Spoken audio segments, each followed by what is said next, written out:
Hi everyone, welcome to Cornerstone Tea's YouTube channel. Today we're going to be making our wild strawberry herbal tea in a new and inventive way, lemonade.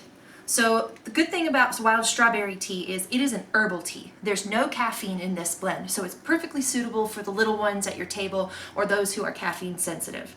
Additionally, because it's an herbal tea, we don't really have to worry too much about the steep time. 7 minutes is what the packet recommends, but you can do it up to 10 minutes, an hour. I have accidentally forgotten this tea steeping overnight and drank it the next day for myself, and it was delicious. This tea in particular is one of our bulletproof teas. It's one you really can't mess up. So let's get started. First things first, we're going to make our tea concentrate. This is this part of the tea that will dilute into our lemonade recipe to make it so delicious and unique. We're going to start with a full 1 ounce bag of Cornerstone Tea's brand wild strawberry herbal tea. Dump it into a 2-cup liquid measuring cup. And to that measuring cup, we're going to add 1 1/3 cup water.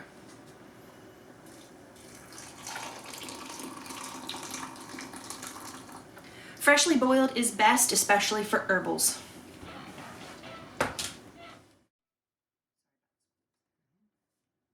We're going to set this aside while we prepare the rest of our ingredients. So let's talk for a minute about lemon juice. Now this is the core ingredient for a lemonade, and you want to not skimp out and use the squeezy bottle or cheap lemon juices like that.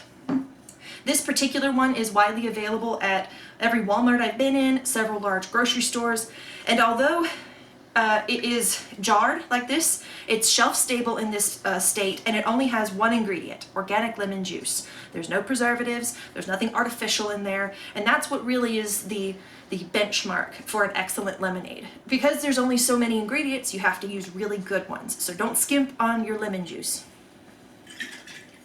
We're going to be using 1 cup's worth, or 8 fluid ounces of lemon juice. If you wanted to squeeze it fresh, you would be using about 8 to 10 lemons to have a little extra for garnishing. So now that we've put our lemon juice aside, we'll now put our sugar in our vessel of choice. By the way, this recipe is adapted to fit in a 1/2 gallon mason jar. I personally enjoy using mason jars for the aesthetics, but you can use whatever vessel you like as long as it is refrigerator safe. And to our vessel of choice, we're going to add 1 cup's worth of sugar.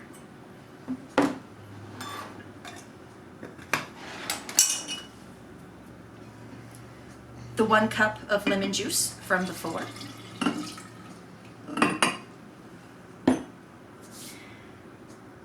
So now that our concentrate has steeped sufficiently, we can pour it into our lemon juice and sugar mixture. I'm simply using a basket tea strainer and a clothespin to keep it from slipping down into the vessel.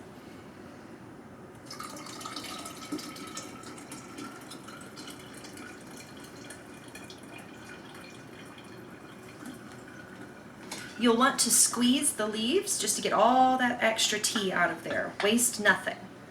All the flavors in the driplets. And now that that's in, we can stir.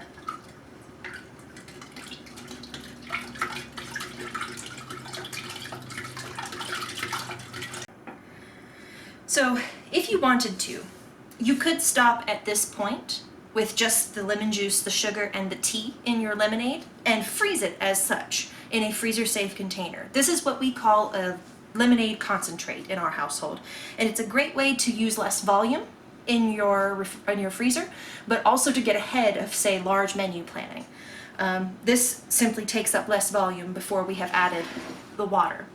And the water component, which will dilute it down to its drinking state, is 4 cups of water.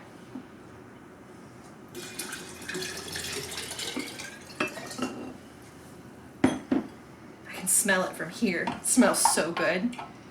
Give it one more good stir just to make sure there's no sugar left to be dissolved. And now we're going to work on the fun part, garnishing.